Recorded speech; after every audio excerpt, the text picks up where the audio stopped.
Hola, soy Liliana Bloom y este video es para contestar algunas preguntas y comentarios de algunos alumnos de Berta Rivera que, según me contaron, leyeron Pandora para su clase. Bueno, y primero está Ana, que me hace el comentario que dice: he disfrutado mucho sus historias. Creo que su estilo, hasta cierto punto sencillo, funciona de excelente manera para transmitir la vida de sus personajes a sus lectores. Particularmente, Cuando Dios tocó a mi puerta, que ese es un cuento de un libro de 2007 que se llama Vidas de Catálogo. Cuando Dios tocó a mi puerta fue un relato que me dejó devastada y sin embargo me encantó. Como lectora, creo que ese es el meollo de la literatura, hacer sentir en carne propia lo que un personaje vive. Gracias infinita, Ana Karina Solís Campos. Bueno, muchas gracias, Karina. Y para mí también eso es lo que debería de ser la literatura, hacernos sentir lo que otro personaje vive para que nosotros podamos vivir otras vidas además de la nuestra, tanto si son mejores, peores. Usualmente solo tenemos derecho a una vida, pero con la literatura tenemos muchas más. Y bueno, Ana me hace 4 preguntas. ¿Cuál fue la inspiración para el personaje de Gerardo? Bueno, el personaje de Gerardo está inspirado en una persona real de mi pasado, más o menos ahí entre el 93 y 97. Yo hice mi carrera y estudié en la Universidad de Kansas en Estados Unidos. Y pues, como siempre los latinos, o sea, todos los que hablábamos español nos juntábamos, y entonces de todas las nacionalidades, ¿no?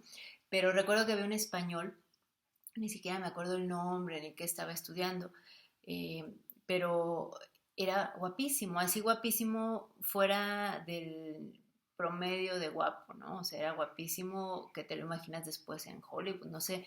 Entonces, por supuesto que todo mundo andaba tras él, y mira que era una universidad bastante grande, de 30,000 alumnos, y él resaltaba, ¿no? Por su guapura.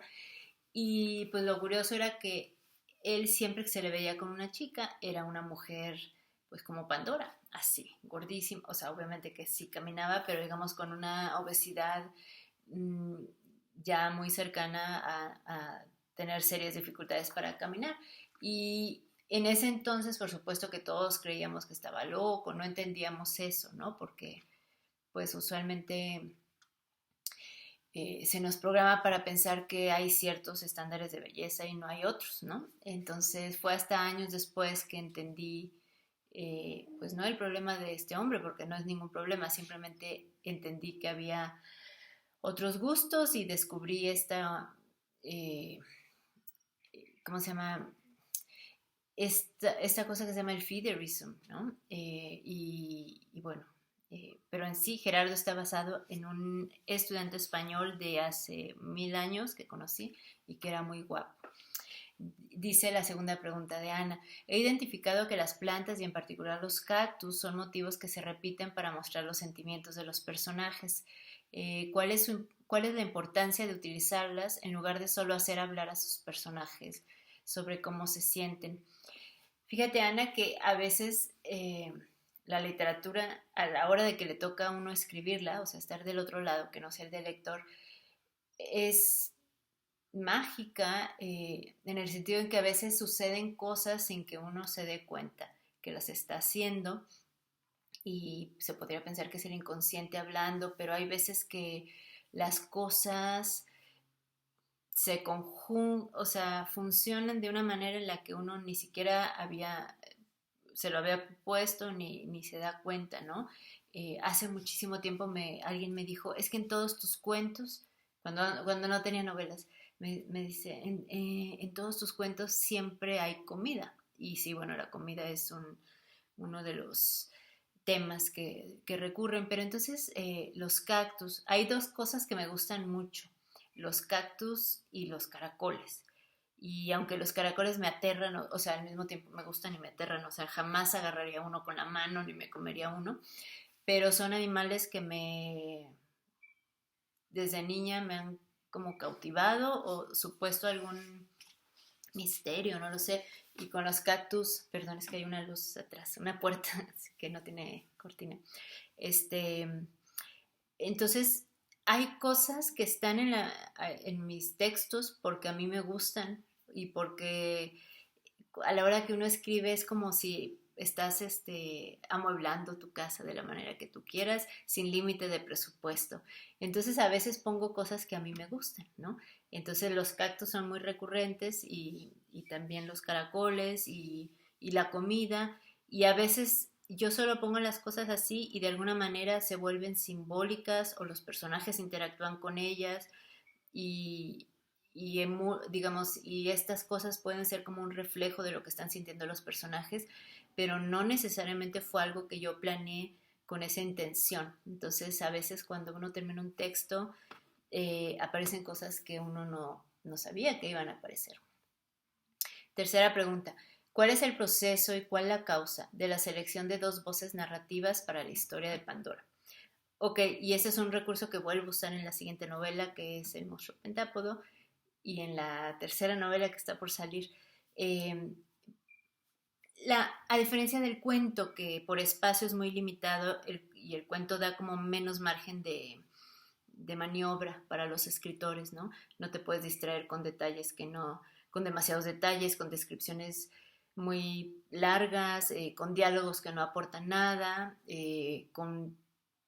no puedes permitirte que la trama se vaya a otro lado del que tiene que irse, ¿no? En cambio la novela es como eh, más papachona, o sea, tiene como un camino muy ancho y entre ese camino podemos dar muchas vueltas y tenemos mucho espacio.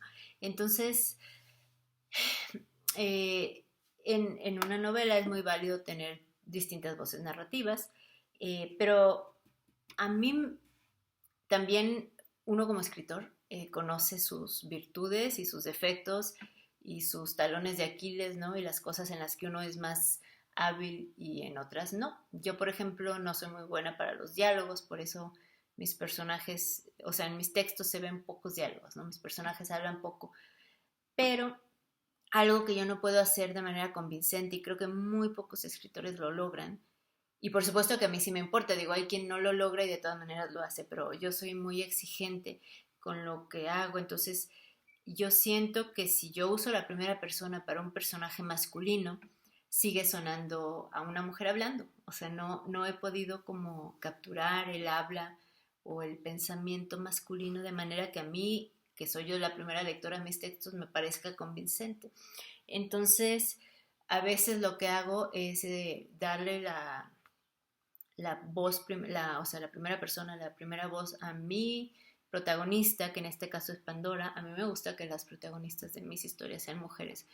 Y tener además un narrador en tercera persona que es como una cámara para todo lo demás, ¿no? Entonces, en este caso, creo que eso permite adentrar al lector en la psique y en los sentimientos y en la mente del personaje principal o del personaje que a mí me importa más y a través de la tercera persona es como si fuera una cámara que sigue a este personaje, no lo juzga, no se mete a su mente, pero le puede dar al lector una muy buena idea de lo que está haciendo o pensando a través de sus acciones.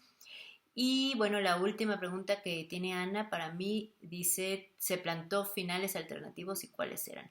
Ana hace muy buenas preguntas porque justamente, bueno, los finales en cualquier cuento o novela siempre son de las cosas más difíciles. Es muy difícil empezar un texto para capturar la atención del lector y no dejar que se escape, pero cerrar una historia también es difícil porque uno cuenta una historia en la vida de un personaje que se parece a la vida de un ser humano, es decir, ese personaje nace y muere, pero no le podemos contar al lector la vida de ese personaje de punta a punta, ¿no? Entonces vamos a decidir qué pedacito de esa larga línea de la vida vamos a contar y también de ese pedacito que decidimos contar, pues hay un momento en el que hay que cortar y terminar la historia y tiene que ser de una manera, no tiene que ser feliz ni nada, pero tiene que ser algo que sea satisfactorio para el lector, es decir, que sea una consecuencia lógica de las cosas que han venido ocurriendo a lo largo de la trama, ¿no?